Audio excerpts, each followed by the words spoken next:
bolin, ene de madalya. Şu televizor hemme kişi görýär, dogry dämi? Kinoda görýär. Şu kino näme üçin çykarýarlar?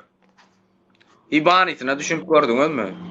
Ya olmasa da telefonda her hil programmalar çykarýarlar, zat etýärler, eglenji platforma çykarýarlar. Näme üçin çykarýarlar?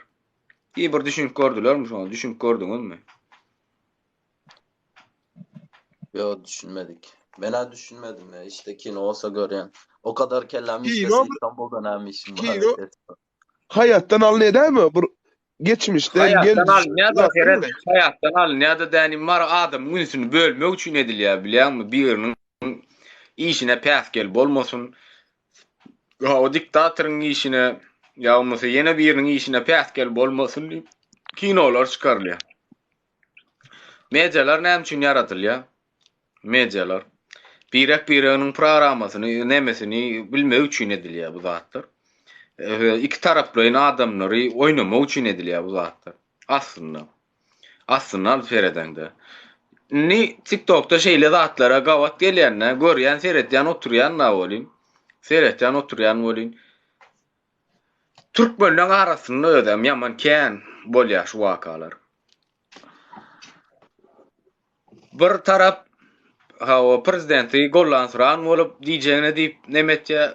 Bir tarap prezidentiň etýän işini tankytle, ýalňyş etýän hereketini dogry zatlaryny aýtýar. Indi Ferhat'ın şu ýerde watandaşlarda köpden bäri TikTok diýilen zadyň adyny bilmeýänler bar. Köpden bäri gelip şöýrdi işläp hojolugum, maşyn, malaýyn jaý, malaýyn öýlenýän zat diýip bu ýar zatlar bilen hiç hil neme kellesin gallyrman, diňe iş puluň bilen aladasy bilen gezip beren oglanlar bar. Onsoň bu ýar adamlar TikTok'a efire da şunu ýalak neme girýärler, denk gelýärler, gawat gelýärler bolin. Şonu görýär. Geçen sana Yo, şu bir gün girdim geplap yani bizlerin oğlanlarda näle bir kile böyle näle diýen şunya özüm gepleş görýän da yaman niyetli oğlanlar bar, yok diýem yok. Ýöne oňat niyetli oğlanlar ham bar. Böyle hiç sada goşulmaya, zat etmeye, ýöne olaryň şu sesini çıkarman diktatora hizmet edip ýörenni özleri bilen yok da düşündüm. Sesini çıkarman diktatora hizmet edip ýörenni özleri bilen yok. Näme üçin diýende o Birleşen Milletleriniň halk hukuk goraýjy edaralary şolar işte halk sesini çıkarmasa şu döwlet şu halka saglasyn bolup gitdi. Dogry däme? Doğru. Şonuň üçin sesini çıkarmadyk ýa-da teknikski özleri kömege de otuýar şu diktatora. Sesini çıkarmayan imsin akıllı ýören oğlanlar, gyzlar. Ben şunu bilmese gaýdyna dogon. Seredine. Açık adamın arkayn tehdit edip o medialarda arkayn adama söýülýärler bilýärmi? Realny durmuşda ýaşap görürsün sen. O dünýede däl sen ýa başga planetada ýaşap görüň. Realny durmuşda ýaşap görürsün we sen şunu ýa media çykyp göni açyk tehdit edip bilýän, söýülýän, o mertebesini peseldi bilýär. Buňa nähile seretmeli? O sen ertirkün gawat delliňde, gawatlaşdyň, sataşdyň da o näme edip bilýän olsun? Näme? Şo ýanky diýen sözüň edip bilýänmi? 100 gawat gelegde. Üstüňe siýdim, men plan etdim, ejeň näme etdim. Sen edip bilmedik, etmedik zadyny. Diliň bilen aýtsaň, soň oň nähile jezasy bar. Oň nähile günäs bardygyny bir hi aklyň çatýarmy, çatanokmy şo zatlary. Bir adamlar arkayn şo zady diýip oturýarlar da bilýärmi? Arkayn mertebäň tetelip adamy tühmet atyp oturýarlar bilýär. Bara men sana bir zat aýtjak. Olar näme üçin etýärler? Olar näme üçin proýekt olar düşündüm. Näli proýekt?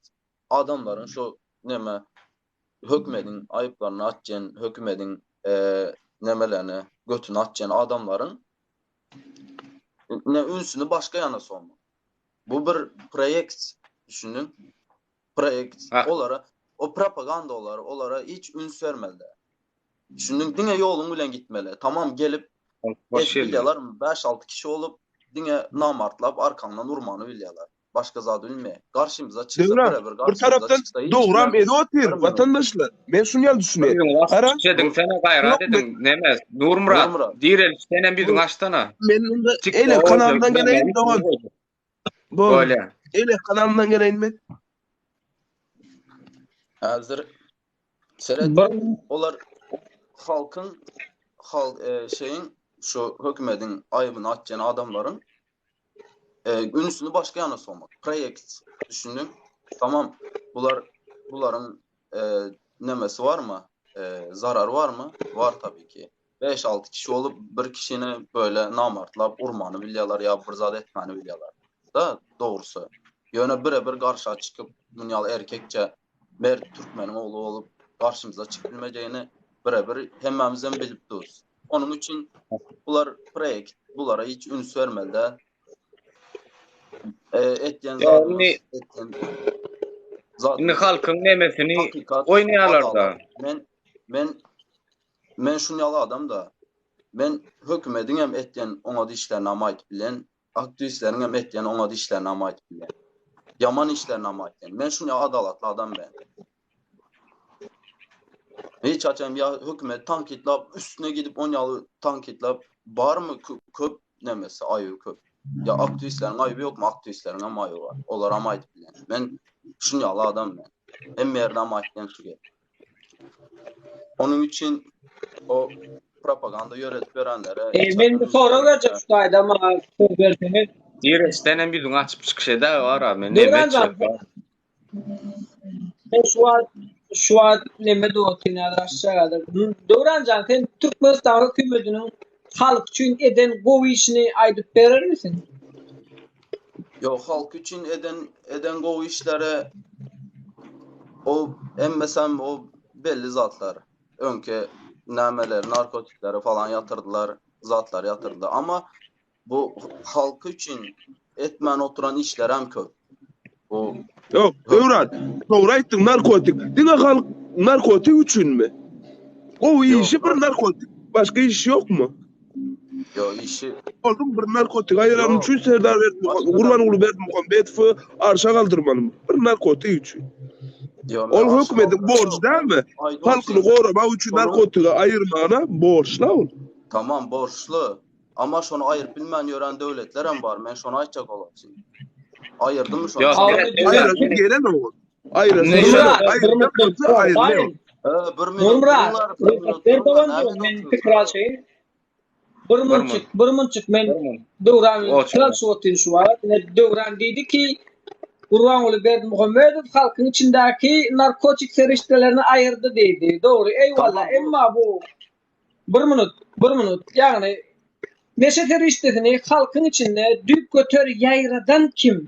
Ve halkı Onu- düğüp götür neşe seriştesini oturdan kim? Onu Sapar Murat Niyazov etti. Aşı vakti hükümet kimin siyasetini alıp var ya? Şu vaktki hökümet Niyazov'un siyasetinin izni alıp var ya diktatörlük rejimine. Doğru. Olya durun Ben da onu- ne zaman dedi. Nazir Habibov Kaka'da türmeye bastı, oğlu türmeden çıkardı. Nazir Habibov'un ayalı prezidente sağ olsun ayttı. Gözen getirip gör oğla türmeye bastı, ya Kaka'da türmeye bastı, ya oğlu türmeden çıkarıyor ve bu zatlar için onu alkış ediyorlar. Yani halkın düşüncesine seyrederdi oncuğum. Seni hem türmeye bastırıyorlar, hem türmeden çıkarıyorlar, hem sana alkış ettiriyorlar. Bu mu Türkmenistan hükümetinin siyaseti? Adamlar türmede kullukta mayıp bulup geliyor öyüne.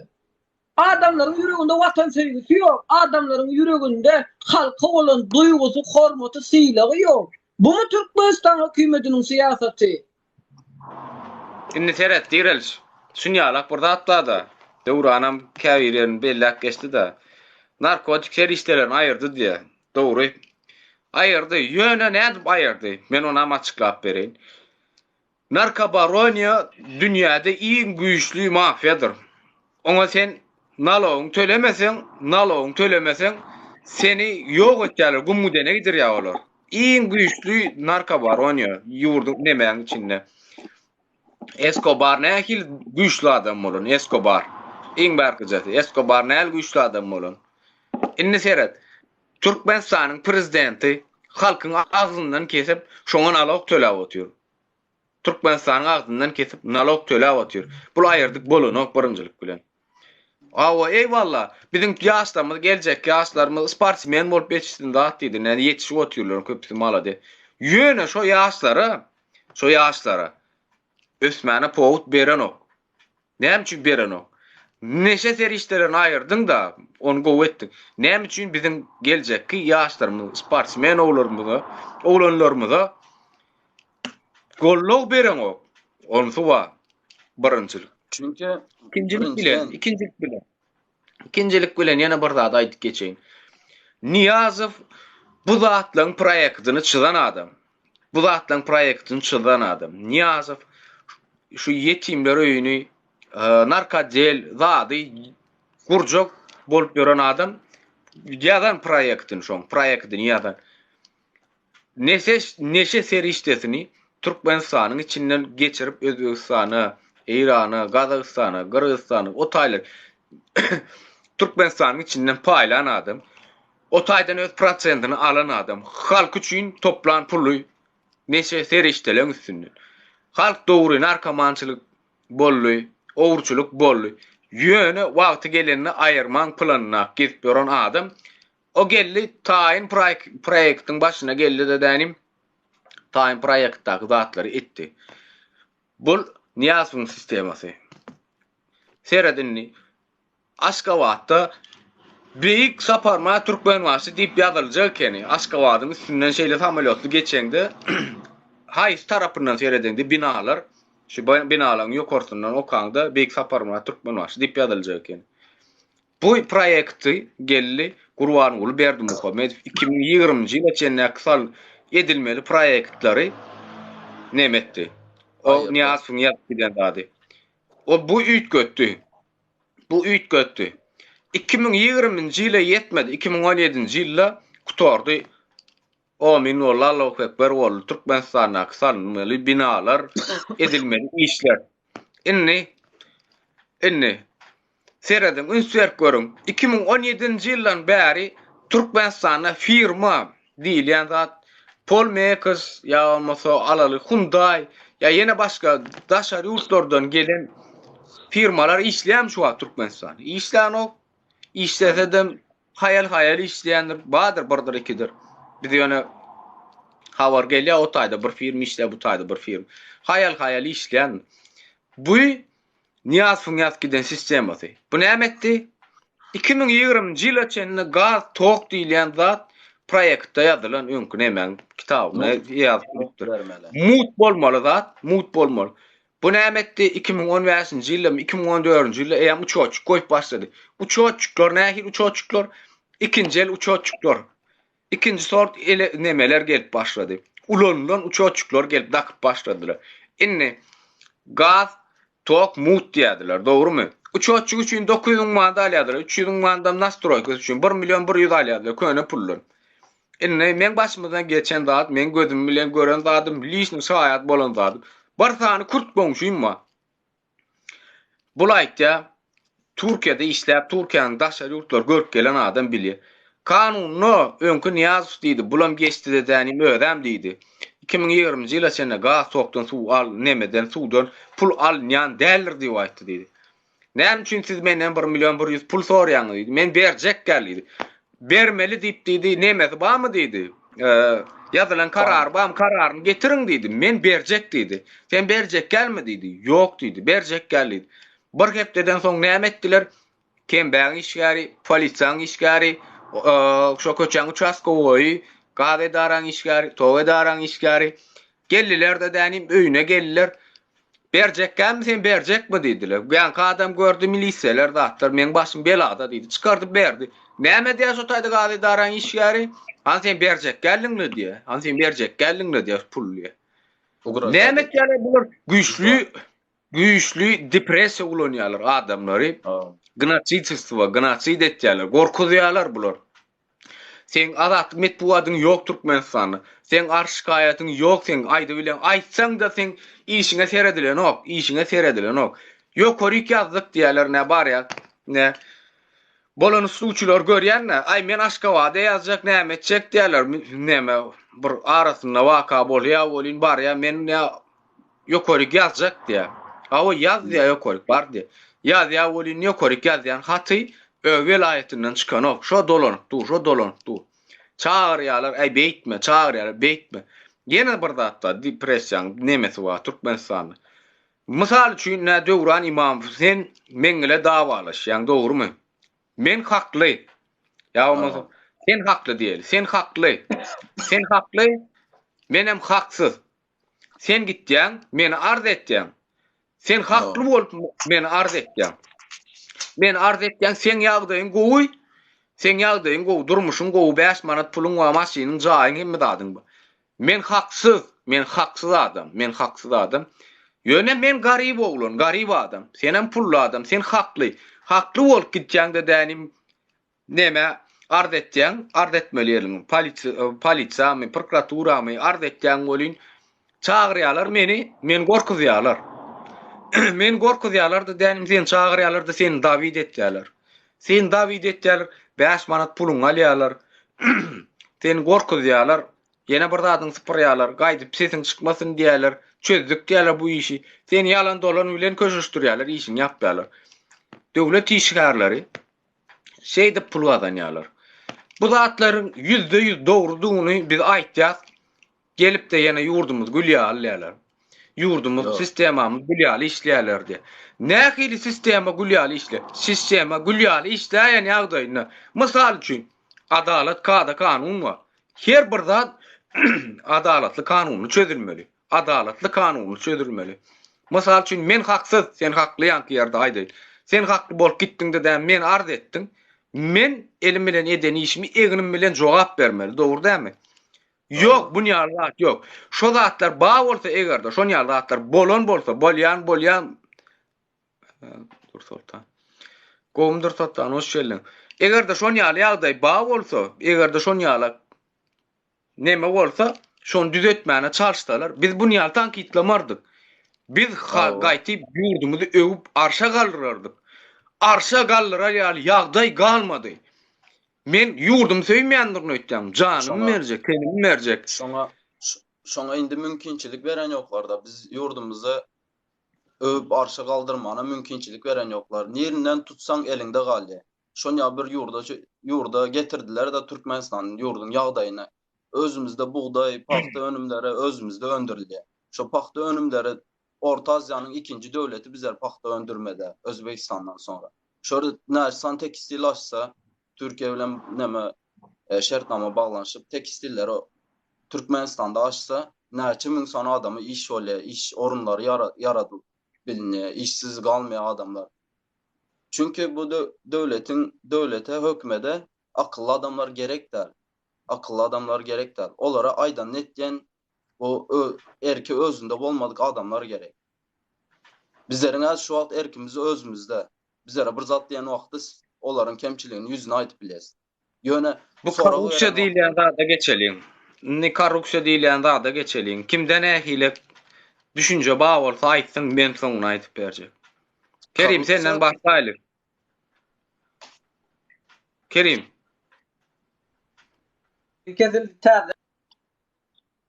Korrupsiýa barada nähili düşünjäň bar, şonu aýdyp bersen. Korrupsiýa barada ilki bilen halkyň içindäki bilimli adamlary ýok etmek üçin näse seri işlerini halkyň içinde düýüp götür ýaýratdylar.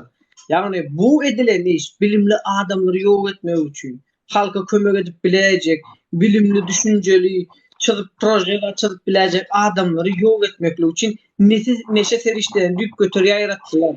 Meselen baylaryň elinden almak üçin şeýle bir injelediler. Meselen bay adamlaryň çağalary narkoman boldy. Gözüňize getip görüň onu. Bay adamlaryň çağalary narkoman bolup, ähli baylygyny tüketdiler. Ve şu esasında çekmeyen adamlaryň jüzüne de neşe terişden taşlap, sen narkotik satýan diýip yüzlerçe baylary ýok etdiler.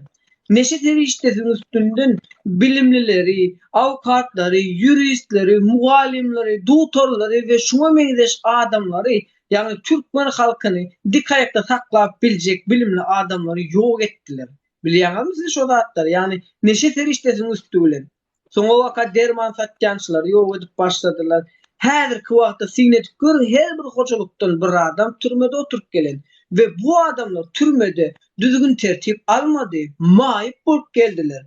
Gullukda da çolar ýaly, gullukda da watan sevgisini, watany goramaklygy öwrenmediler, maýyp bolup geldiler. Çünkü Türkmenistan hökümeti halkyny güllükmeklikden, halkyny ýok etmeklik sistemasyny alyp barýar. Ve pikredik görün, bannisalarda bilimli doktorlar ýok, apteklarda güýçli gerekli dermanlar ýok, çağalar keselwen dünýä inýär, adamlar uzak ýaşaman ölüp gidýär. Bu zatlar näme üçin Türkmenistanda bolup durýar? Näme üçin çäre görünmeýär? Çünkü Türkmenistan hökümetiniň alyp barýan hereketi türkmenleri ýok etmeklik. Çünkü Türkmen milletinden gorkýarlar. Häzirki wagtda bizleriň sesimiziň çykmaklygy esasında bu hereketler togtady. 2025-nji ýyla deňeç ýollar ýapyk bolmalydy, adamlary täzeden şu sistema boyun etmelidi. Çünkü adamlar synap eksperimentden geçirdiler. Yüzlerce adamları öldürdüler, zäherler. Bu adamları öldürdüler. Ahal doğan garnaşlarından ses çıkmadı. Yolları yapıp koydular. Hiç kimden ses çıkmadı. Bizler jygyldamadyk bolsa, eger de biz sesimizi çıkarmadyk bolsadyk, bizlerin şoňuňy soğan ekýärdiler. Pikir edip görün, ähli baýlar ýurtdaşyna gaçjandyr. Bilimli adamlar ýurtdaşyna gaçjandyr. Kellesi işläp biläjek adamlar ýurtdaşyna gaçjandyr. Türkmenistan içinde ulanmany internetem ýokdur. Çünkü bu adam irden turýar, nerede iş var dip alıp haritleri oçuruna gidýär. Çünkü bu adam turýar, eline potro, pilini alıp potroda gidýär. Adamları özgürlükden, sivilizowlaşmaklykdan mahrum etdiler. Pikir edip görün, neşe derişden üstülen gerekli adamları ýok etdiler. Böyle direl o zatlara da geçerdi. Uran sen näme düşünjäň wa korrupsiýa hakynda? Korrupsiýa hakynda näme Ne düşünýär? biz Türkmenistanyň nämeden başlady korrupsiýa? Şo zatlar hakynda göz etme. Hazır nämeden başlady? Nämeden başlandy? Korrupsiýanyň bilemi ýok, dogry aýtsam. Korrupsiýanyň nirde bolýanlaryny aýdyp beren. Korrupsiýa iň aşak budakdan iň ýokarky wezipe çenli. Prezidentlik wezipesine çenli korrupsiýa bar. Muny hemme bilýär. Türkmenistanda şu wagt korrupsiýa %80, %85 paraliz etdi Türkmenistany korrupsiýa. Ösen ýok Türkmenistan. Näme üçin ösen ýok? Korrupsiýanyň derdine. Nire barsan pul, nire barsan jüýüňe bakýarlar, doktora barsan jüýüňe bakýarlar. Polisiýa işiň düşse jüýüňe bakýarlar. Ýolda bir maşynyň tutulaysa ýene jüýüňe bakýarlar. Kanun işlän ýok. Kanuny soran adamları özleri başka bir günahlar atıp şu kanunu bilýän adamlar, kellesi işleyen adamları başka bir günahlar atıp türme basýarlar. Ya bolmasa ses çıkmaz ýaly edip gorkuzýarlar, ugraja etýärler. Şonuň üçin bunun korrupsiýa bilen göreşmäniň ýeketek garşylygy bar. Halkyň sesini çıkarmasa, hemme sesini çıkarmalı. Her yerde, her podakda sesini çıkarmalı. Çağalar bağından al, ta ýokary ministerlik wezipelerine çenli hemmesinde korrupsiýa bar. Ya Menim düşünjäň beş aýdyp geçäýsin. Benim Tamam, düşüncem şu. Türkmenistan'ın ilkinci prezidenti Türkmenistan'ın ömürlük prezidenti Sapir Murat Niyazov dövründe korrupsiya yoktu, narkotik vardı. O wagt insanların, vatandaşlarımızın, halkımızın düşüncesi güýçlüdi. O döwürleräň bady korrupsiýa ýa-da ýa-da Mafya vardı, bulu vardı. Onu yıkmak için halkı birazcık zorluk, hücum etmek için narkotiği güçlendirdi. Korrupsiyanı ayırdı. Düğünden ayırdı. Onun vakti geçince narkotik bilen halkı susturdular. Bileňizmi? Narkotiğin üstünden güçlü adamları, mafyaları, ya olmasa aklı yerinde, ya olmasa vatan için halkını düşünen adamlara narkotik seriştesini ulandırıp öz maşgalasından daşlaştırdılar. Vatandan daşlaştırdılar. Ve ne gildiyse adamlar cahine mellerine çella satıp daşarı yurtlara, namusuna çella satıp daşarı yurtlara, türmelerde yatmağını islettirdiler. O vatan distribütinde yoktu. Diğer narkotik vardı. Bunun işi bitti, Serdar Berdimuhammedowyň işi bitti. Gurbanyň Berdimuhammedow geldi. İkinci. Arkada Serdar geldi. Arkada Gurbanyň Berdimuhammedow geldi. Näme etdi? Narkotiği ayırdı. Eýem işi bitti onun. Halk korktu. Önkala mafya yok. Konkretlendi, ele alıbilen diýdi denim näme etdi? Narkotiği ayırdı. Ortadan hem bolsa vizyatkanı koştu. Vizyatkanı koşup her bir sistema, misal üçün Türkiýede dam göreňiz, her bir hakyna tutulma adamlar, ýani kızal ýene ýaly adamlar öýünde keyip edip Dubaýa, oňa muňa kim arkasından vizyatka berek hökümet. Agzyny kim hakyny isleýän bolsa, bizler narkotikden galan adamlar. Bileňizmi? Narkotiga boyun eğmän ýa bolmasa ýankaly haram pullara boyun eğmän, daşar ýurtlara dogry Türkmenistanyň içinde edebilmedik, etsek de bizi ýok ederler, ýa bolmasa bizi dinlemezler. Eziz ýaňamaýdy geçdiň sen her hile ýoldan ýok ederler. Bu hökümet bu. Benim düşmanım Serdar Berdimuhammedow, Türkmenistan prezidenti. Edir şunu ýaly vizyatkanı güýçlendirdiler denim näme etdiler? Her bir raýaty zorluk ýagdaýyna getirdiler we bu halkyň pulunu almagyny çalışdylar. Bu döwletiň iň ýalňyşen zady halka getirdiler. Bay garip, ene Kerim doganymyz aýdy, bay garip uruş bolup otyr. Distriktinde. Muna ýola salyp oturan hökümet. Narkotik aýyran peýdasy ýok. Häzir vizyatka ýydy otyr ortada. Häzir menin işimi bitirjek bolsam bir edara pul bermeli. Bu edaradan pulunu berip men işimi bitirmeli. Iň wagty men Türkmenistanda 100 milyon pul berip men işe ya 6 milyon 7 milyon işe berjek puluma men Türkiýe Cumhuriyetine ýa bolmasa Amerika bilmerin başga döwlete geçmek üçin vizyatka bergetdim. Şu zatlardan goldap zat edip biz geles işles. Nurma, sağ ol. Sağ ol. Köp taňary akylsyn. Indi men şeýle diýip bereýin.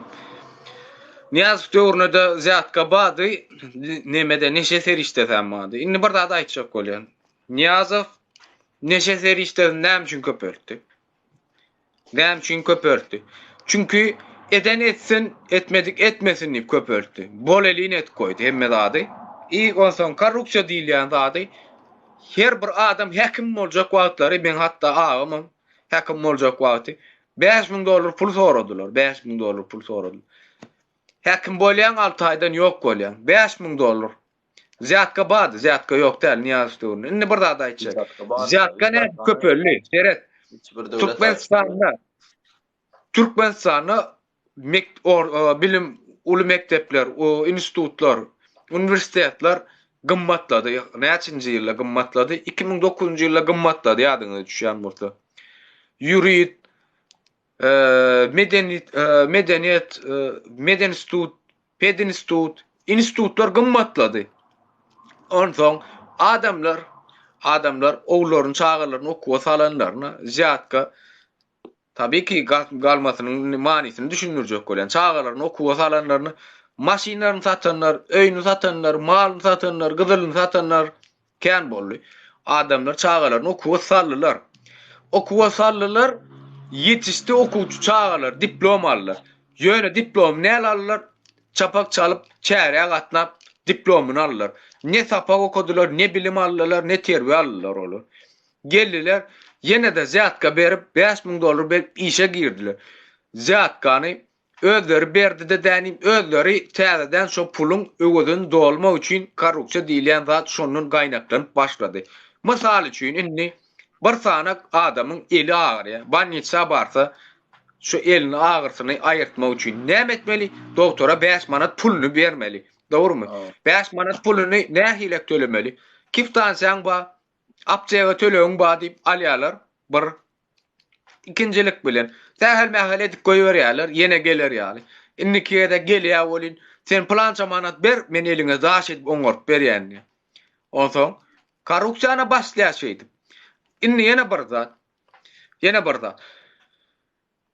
Korrupsiýa gelip çykyşy 3 görnüşden ibaret bolýar. Ikinji zady.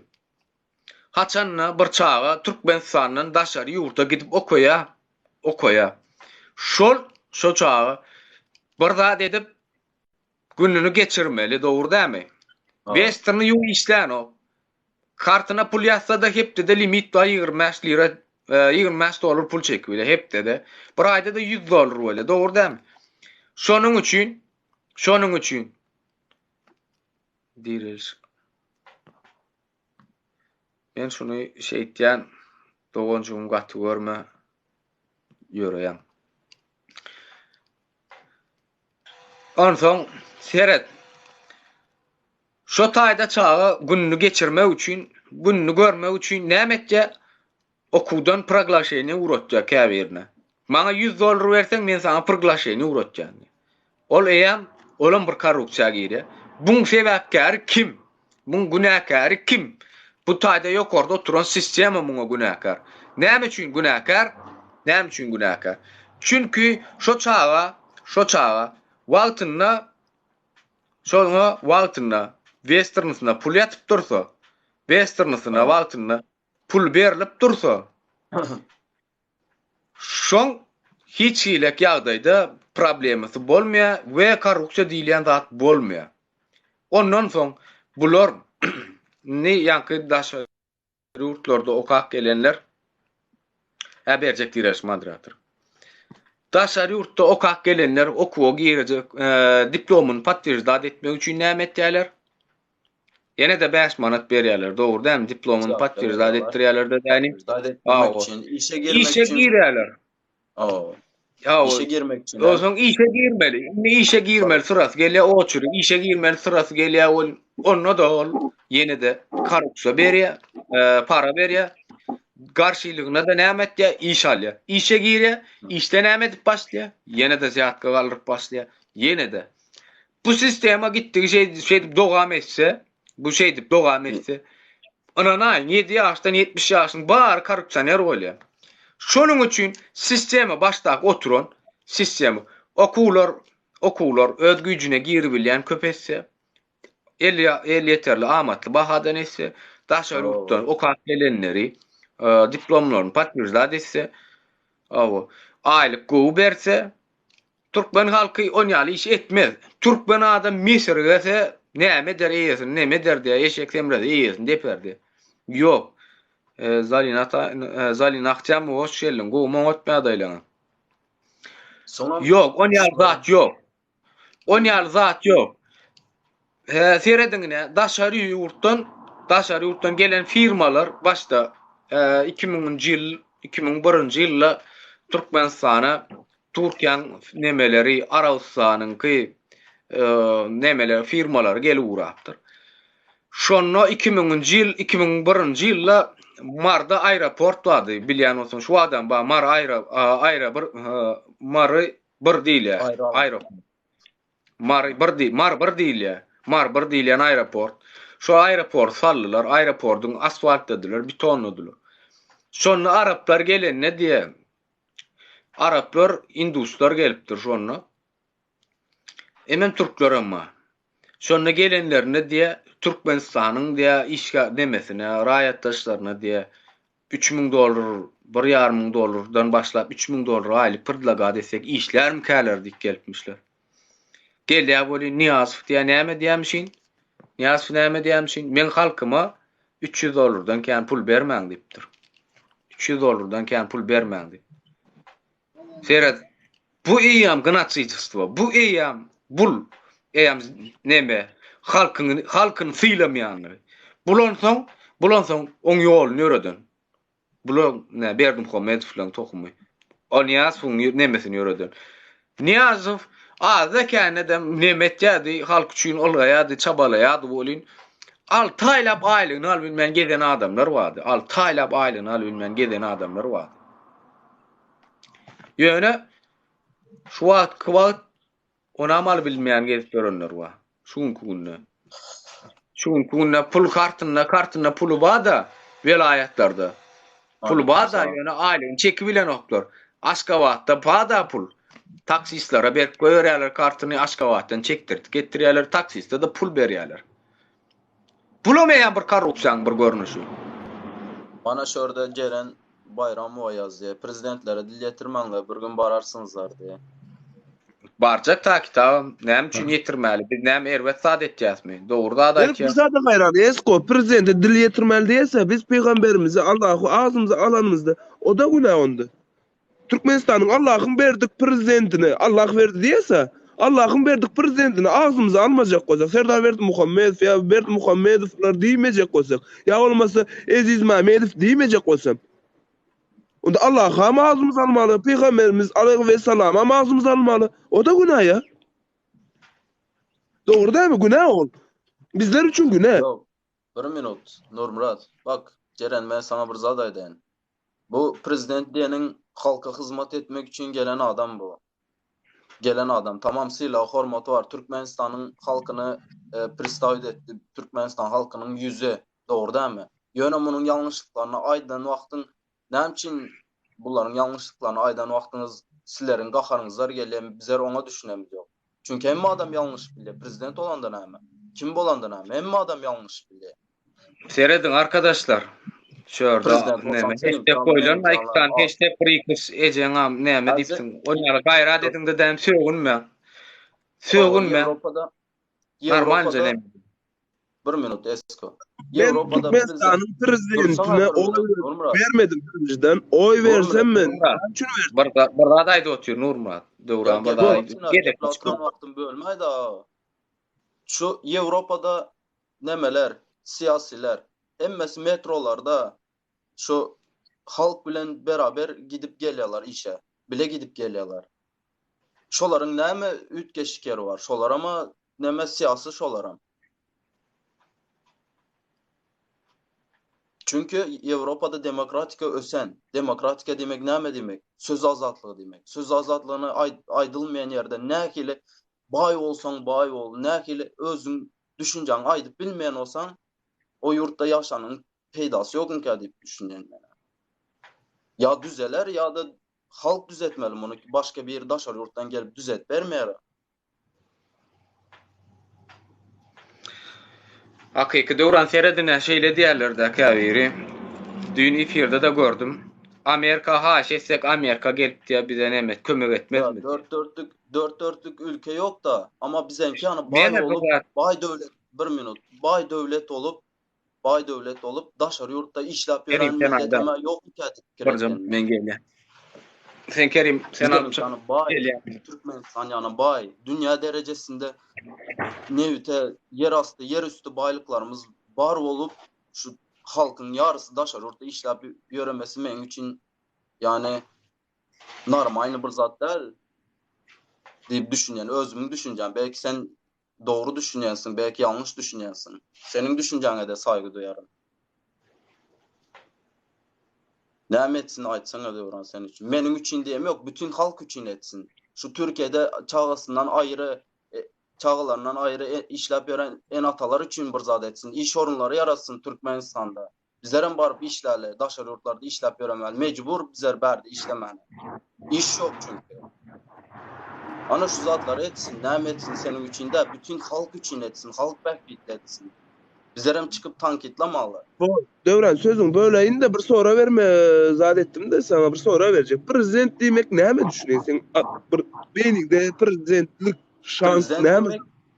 Prezident demek bir halkın yüzü. Düşündün, bir halkın yüzü prezident demek. Mesela bizler organizmi, vücudu, eli, kolu halk. Prezident dediğin halkın yüzü. Doğru. Eğer halkın yüzünde prezident olan olsa aynı diyesi de doğru değil mi? Tamam. Halk aynı görünüp dur. Ülke, Misal için prezident ne hili hizmet eden Türkmenistan'ın kıdel Vallahi prezident ne düşünmedim hili abi, hizmet aynen. eden olsa aynı görkezip dur. Misal için men ovadan mı ya ovadan değil mi men ya olmasa gelişikli mi gelişiksiz mi aynı görkezip dur. Yöne şu zatı görkezip oturanda Türkmenistan'ın prezidenti alalı Berdimuhamedovlar bu halka ne hili prezident ol geçtik ha? Döwran sen şu aradayt ya Kerim sen de onu.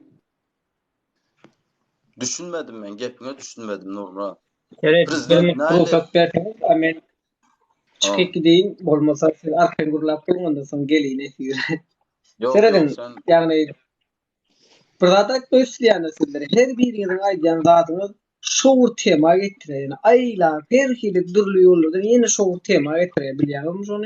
Yani eğer hükümet öz işini doğru düzgün amala aşıran olsa, baş vazifedeki adamlar halka serden olsa, bizim beydip yurttaşında küselmekliğimizde, OBS'ye gelip çıkış etmekliğimizde gereği, mecburluğu kalmazdı. Doğru değil mi? Pikir edip görün. Neşe teriştesi bilen bilim düşünceni yok ettiler. Neşe teriştesi bilen bilim düşünceni yok ettiler. Nergelek yada da yok ettiler. Mesela geçmişten pikir alamında bizim ağalarımız, kakalarımız, doğru kardeşlerimiz narkoman oldu. Her birinin hocalığı narkoman oldu. Ondan sonra alkaş oldu ve bundan dönen nesiller hem elbette bilim düşünce alıp bilmedi. Çünkü köp sanlı adamlarımız bozuldu. Doğru değil mi? Ondan sonra bu adamlar öz meselesini çözdürmek için bilimsiz oldu ve şu sebepten korrupsiya düyük götür yayrak gitti. Çünkü men bilimsiz. Men atamam bilimsiz, menem bilimsiz. Men öz problemim çözdürmek için yalvar yakar etmeli, pul vermeli, mena diplom vermek için men o koyun ertip vermeli, molumlar başlık koyuyor yalar, men o koyun soyup vermeli. Yani biz çopan olsak da başlık bakalı, atstat almalı. Bize o koyunu ver ya.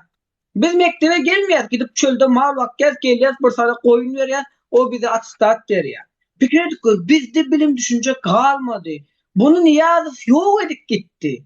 Niyazov ne etti biliyor musun? Gadı toğumu gut verdi, kanını alıp gitti. İkincisi, geldi korrupsiya bilen maşkalarını yok etti. Her bir hocalık korrupsiya. Yani doğanın senin önünde saklanıyor. Doğuşan kardeşi illa seni tanıyan adamlar men Türkiye gelemde gözden geçip gör işe salmaklı için pul soradılar. 300 TL, 500 TL şirketlerden aylığın yarısını al ya. Her birde yani Türkmenistan sistemasını Türkmenler Türkiye bile taşaptı. Türkmenistan'ın içinde bir vakitler bize Peygamber Sevda diyerdiler, ay Hudayoğlu diyerdiler. Qarar bizler pulsuz köp zadı çözməyinə şaşardık. Emma velin şu vaat pikir edip görün. İşsizlikten yana mesela Türkmenistan'ın içinde Türkiye'den aylık gelince mağazinlere yazdırıp produkt alıyor. Ve mağazinci bize kimin karındaşı Türk'te olsa aylık gelyenini bilyen olsa şolara yazıp produkta veriyor. Bizler köp sanlı adamlar ekla otu. Mesela sen men guruşu ediyor. Sen men kazanan girdiciğimizi Türkmenistan'da tüketiyor. Fikir edip görün. Türkmenistan'ın içinde korrupsiyanı yok etmek için elbette sosyal medyanı üstürmeli. Metbuat, gazete, jurnalları, televizyon yani sosyal medyanı üstürmeli. Adamlar arkayın sıralattığını ayıp bilmeli. Dini vaaz nasihatları vermeli. Siyasi vaaz nasihatları vermeli. Dünyevi vaaz nasihatları vermeli. Dünya yüzü televizyon radyani halkın karşısında olan otu. Fikir edip görün yani mutasyalaştırıyorlar adamların beynisini mutasyalaştırıyorlar.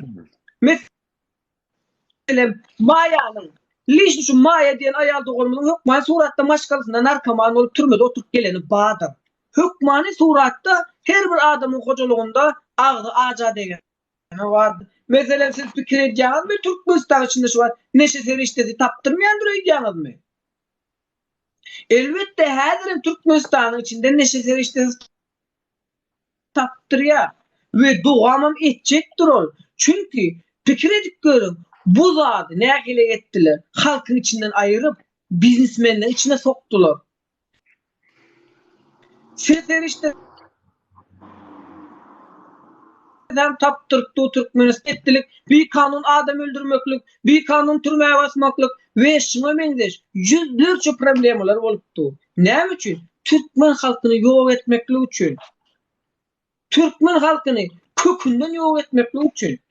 Çünkü adamlarda vatana olan sevgisi yok, halkına olan sevgisi yok, bilim düşüncesi yok, sivilizasyon hareket yok. Mesela Türkmenistan delegasyasını öğrenip başına seyredin. Hareketine, yürüyüşüne, gürleyişine bir seyredip görün. Medeniyet bile yok. O zordan yürüyüp böyle. O bazılardan kovulan Suudi Arabiyalık olup böyle seyredip görün şoları. Şolar Türkmenistan'dan şu tayik geliptirler yalan söylemekli için. Elbette bizler de geldik hakikati gözlerine sokmaklı için. Hani şu dağıtlarda halkın kömek etmekle gerek. Seyredin şular giyeceğim gün değil dedim. Yalan söylemekli için şu kuramollara geliyorlar. Ve şuna benzer yüzlerce kuramollarda yalan söyleyip çıkış ediyorlar. Ama indi bizim boş duramız o. Şuların gelen kuramollarına biz de geliyoruz.